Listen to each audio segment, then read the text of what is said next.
बागडोगरा के पर्यटन व्यवसाय राजेश दे सरकार पर बदमाशों ने हमला करने का मामला सामने आया है। ये घटना रविवार रात की है। बताया गया है कि बागडोगरा के स्टेशन मोड़ पर एक पान दुकान के सामने 4 पहिया वाहन पर सवार कई बदमाशों ने राजेश का अपहरण कर लिया। इसके बाद बदमाशों ने कथित तौर पर उन पर धारदार हथियार से जानलेवा हमला कर दिया। बाद में बदमाशों ने कारोबारी को कार से बाहर फेंक दिया। गंभीर रूप से घायल व्यवसायी को पहले उत्तर बंगाल मेडिकल कॉलेज व अस्पताल और फिर बागडोगरा के एक निजी अस्पताल में भर्ती कराया गया। घटना के बाद व्यवसायी की पत्नी ने बागडोगरा थाना में 20 लोगों के खिलाफ लिखित शिकायत दर्ज करवाई है। इस मामले में नक्सलबाड़ी पंचायत समिति के अध्यक्ष आनंद घोष का नाम सामने आया है।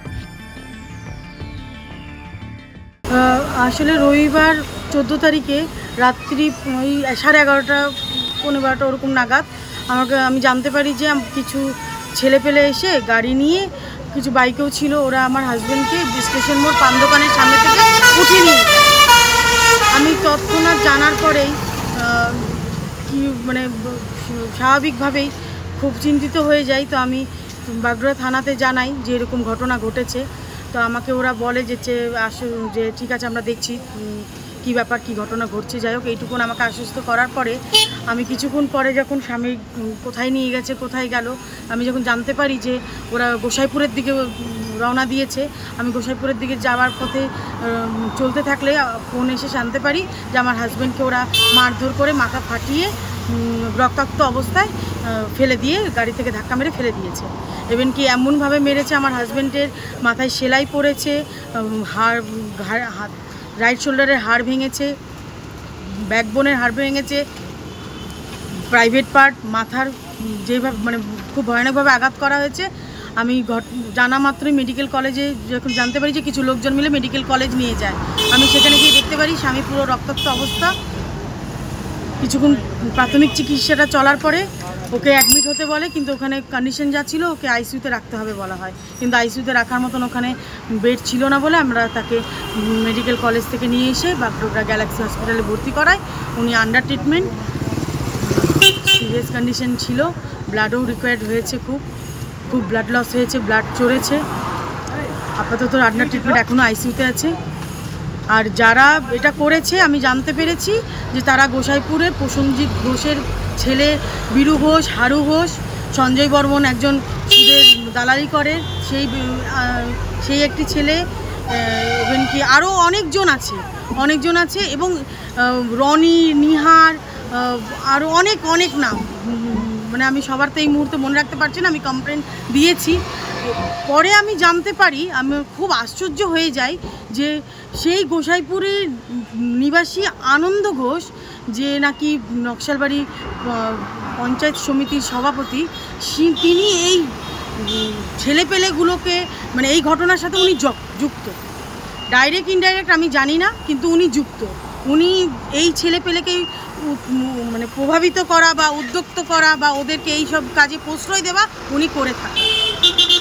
ঠিক আছে, আমি কোনোভাবে কোনো রাজনৈতিককে হিট করতে চাই না, কিন্তু উনি যদি এই জায়গাটায় আজকে জানার পরে, ইভেন কি আমার হাজব্যান্ড নিজে এই তৃণমূল বলেন সবারই একটা ব্যক্তিগত ভিউ থাকতেই পারে, উনি করে থাকেন, লোকাল যেহেতু থাকে লোকাল পাড়াতে উনি করে থাকেন। ইভেন কি আমার হাজব্যান্ড না ওই লোকাল ক্ষুদিরাম পল্লীর বুথ প্রেসিডেন্ট, তো উনি কি জানেন না যে রাজেশ দে সরকারকে? তারপরেও উনি এই কাজটা করলেন, তার মানে কি উনি এগুলোর পিছনে বিনিময়ে কিছু নিশ্চয় পান, অবশ্যই ওনার কোনো ইন্টারেস্ট আছে, তাই উনি এগুলো কাজকে প্রশ্রয় দিচ্ছেন।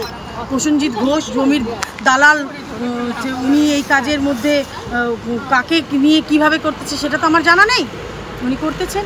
যদি কালপ্রিট যারা আছে, আমি প্রশাসনকে জানিয়েছি, কমপ্লেন করেছি, প্রশাসন আমাকে আশ্বস্ত করেছে যারা এর কালপ্রিট, এই ঘটনা ঘটিয়েছে, যারা এই নিষ্কৃত কাজটি করেছে তাদেরকে অ্যারেস্ট করবেই, আমার সেটা আস্থা আছে। আর আমি আমি শাস্তি চাই, আমি এর শেষ দেখে ছাড়ব জানিয়েছিলাম।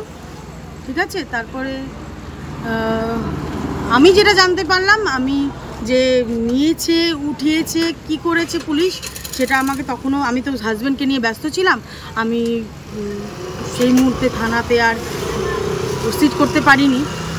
আমি জানতে পেরেছি যে এই প্রসেনজিৎ ঘোষ আর এনার সাথে আনন্দ ঘোষের মানে ওদের মিলিতই যে উনি ওনার ছেলেকে সাপোর্ট করলেন এত বড় ইসের মধ্যে, সেটা এখন আমি জানতে পারিনি। তদন্ত চলছে, চলুক, পুলিশের তার তথ্য বের করে আনবে। হ্যাঁ, আমি পান দোকানে গিয়েছিলাম, আমি আর রাজদা মিলে। কিছু ছেলে পেলে এসে তাকে উঠিয়ে নিয়ে চলে যায় গাড়ি করে। 11টা থেকে 11:30। মানে তাদের মানে কাউকে চিনতে পারো? তা কিছু কিছু আছে, বীরু, হারু, বিশাল, এরা সঞ্জয়, এরা কয়েকজন, আরো অনেকজন ছিল, কত চিনি না। আমিও পিছিয়ে পিছিয়ে দৌড়েছি, ওরা হঠাৎ করে নিয়ে 4 চাকা নিয়ে चले গেছে উঠে। वहीं नक्सलबाड़ी पंचायत समिति के अध्यक्ष आनंद घोष ने कहा कि मुझे इस घटना की जानकारी नहीं है, जानबूझकर मेरा नाम और पद खराब करने के लिए ये आरोप लगाया जा रहा है। उन्होंने कहा कि पूरे मामले में कानूनी सहायता ली जाएगी। बागडोगरा थाना की पुलिस पूरी घटना की जांच कर रही है। দেখুন, প্রথম প্রশ্ন হচ্ছে যে আমি আদৌ এই ঘটনাটা জানি না।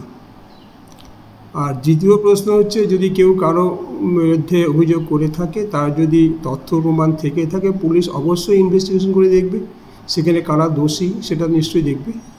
আর কিছু ব্যক্তি আমার রাজনৈতিক ব্যক্তিত্বকে কালিমালিপ্ত করার জন্য উদ্দেশ্য প্রণোদিতভাবে আমার নামকে ব্যবহার করা হচ্ছে। আমি গতকাল এই জিনিসটা জানতে পারলাম। আমি আমার উকিলের সঙ্গে কথা বলছি, আমি চেষ্টা করছি যে তার বিরুদ্ধে আইনি কোনো ব্যবস্থা নেওয়া যায় কি না। আইনের দিকটা আমি একটু খতিয়ে দেখছি, কারণ আমি সেই ভদ্রলোককেও চিনি না এবং যে মহিলা অভিযোগ করে তাকেও আমি চিনি না। আর রাত্রি 12টা 1টার সময় কোথাও কোনো গণ্ডগোল মারামারিতে, সেখানে আমার মানে প্রশ্নই আসে না। আমি রাত্রে 10টার পরে বাড়িতে ঘুমিয়ে পড়ি। তো এগুলো জানার কোনো প্রশ্নই নেই। এগুলো রাজনৈতিকভাবে হ্যাকেল করা একটা পরিকল্পনা। ব্যক্তিগতভাবে আমার নামকে খারাপ করার জন্য এটা উদ্দেশ্যময়ভাবে করা হচ্ছে। কিছু মানুষ যারা আমার এই সুনামকে অসহ্য হয়ে যায় এবং তাদের এটা নিয়ে জেলাসি হয়, তারাই এই কাজগুলো করছেন।